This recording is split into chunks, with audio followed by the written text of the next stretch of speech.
YUZU the Switch emulator may be gone, but emulation itself isn't going to go anywhere. Here we can find from a games radar barely 12 hours after the shutdown of major Nintendo Switch emulator YUZU, replacements began surfacing online. So it doesn't matter where you fall on the spectrum of emulation, whether you completely disagree with it or completely agree with it. The fact of the matter is, the internet, you chop one thing off, another one is going to grow back at some point. I am someone who supports emulation for the preservance of games from the past that Nintendo is never going to re-upload, or I guess report, not really re-upload, I guess on the eShop, but they're never going to port it. Some of Nintendo's ports are worse than other variants that you can find online, and they're not making money off of these old properties from the past. So going after emulation is something that we as gamers should kind of be a little concerned about, because this is just the beginning. We've seen before with Emu Paradise that being shut down, and that was probably the #1 biggest gaming hub of preserving games, and yes, having the ROMs and being able to download them. But now we're going after the actual emulator. And we saw that with the lawsuit that they slapped over on the YUZU people and the YUZU creators settling. That does say a lot of what companies like Nintendo think about emulation. As I've said in past streams and past videos, I support emulation because I find it more convenient to be able to open up a program and push the game beyond its normal boundaries into giving a nice high quality version, as opposed to having to go around with the original hardware, which is starting to become more expensive as the retro collectors out there are increasing the bubble. And again, that's a whole nother topic in and of itself. Paying to mod said hardware and original consoles, getting the cables, making sure it runs with specific TVs and whatnot. And it does cost a pretty penny here and there, depending on which way you want to go for. For me, if you can go the emulation route,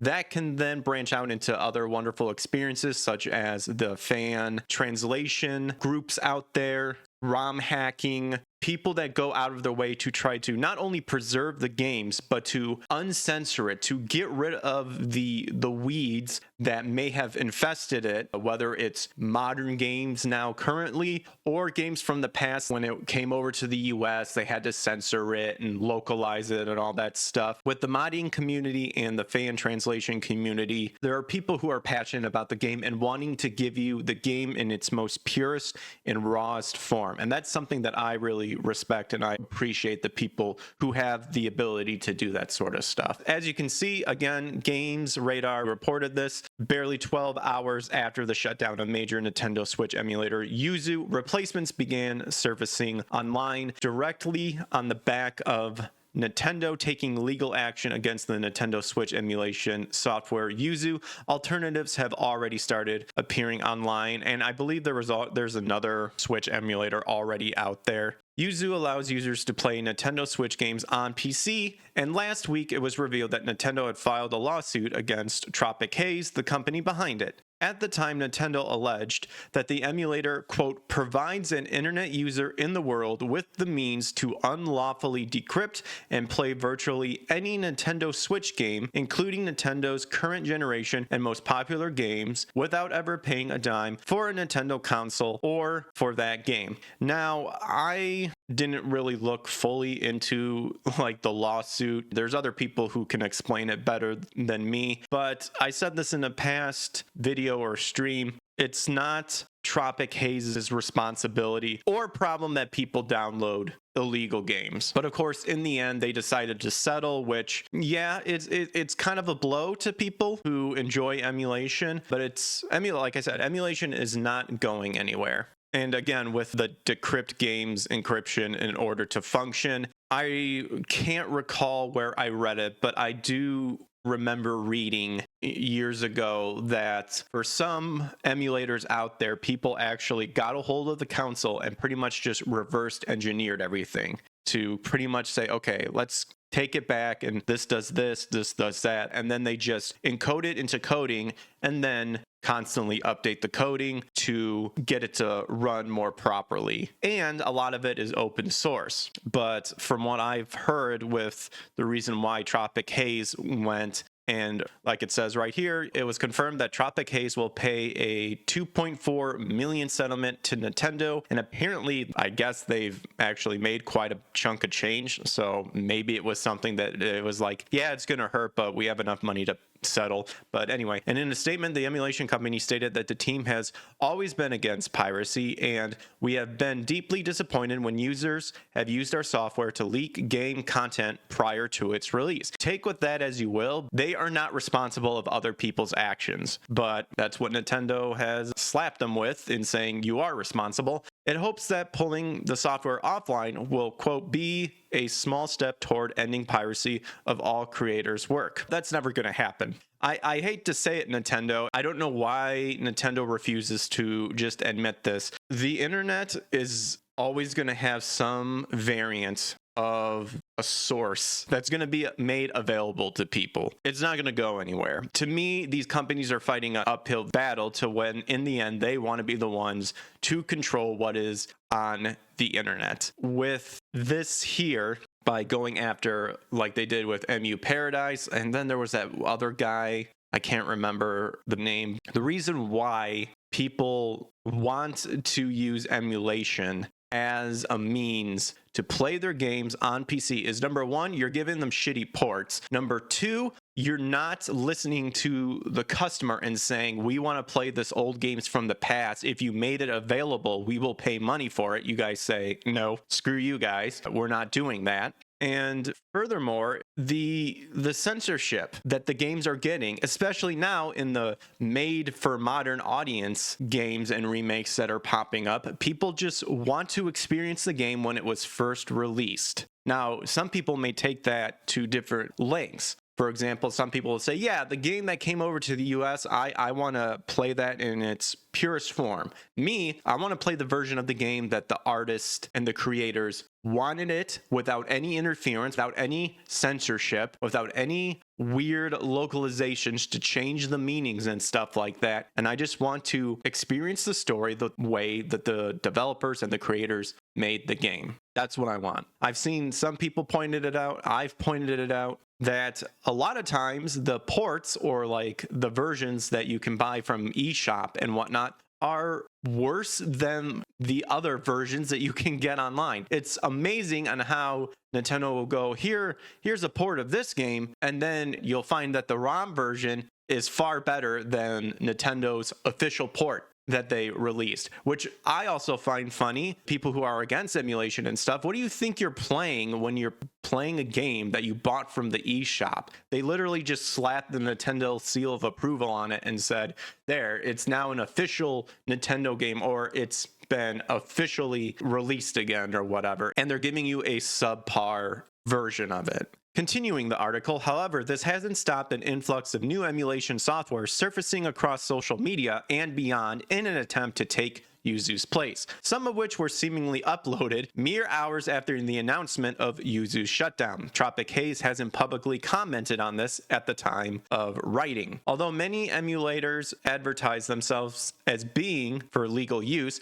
it's worth noting that Nintendo's official stance is firmly against emulation of any kind. Nintendo can blow that out of their ass, because you're refusing to listen to people who said, look, we will pay money for these old games if you bring them back. Literally pulling out their wallet and flashing the dollar bills up in their eyes. And Nintendo's like, no. On its intellectual property and piracy frequently asked questions page, the company states, while we recognize the passion that players have for classic games, you don't recognize it. That's a lie. Supporting emulation also supports the illegal piracy of our products. That is also a lie. Some people have the games that they have ROM copies of. It's a backup of their original copy, because those games aren't going to last forever. And company, and this is the irony of everything, these companies want you to start having digital copies of it. What do you call ROMs? Those are literal digital copies of games. We know what the answer is. Number one, they want to make sure that whatever copies you have is the copy that goes with a certain ideology. That's why they're pushing for this digital media bullshit.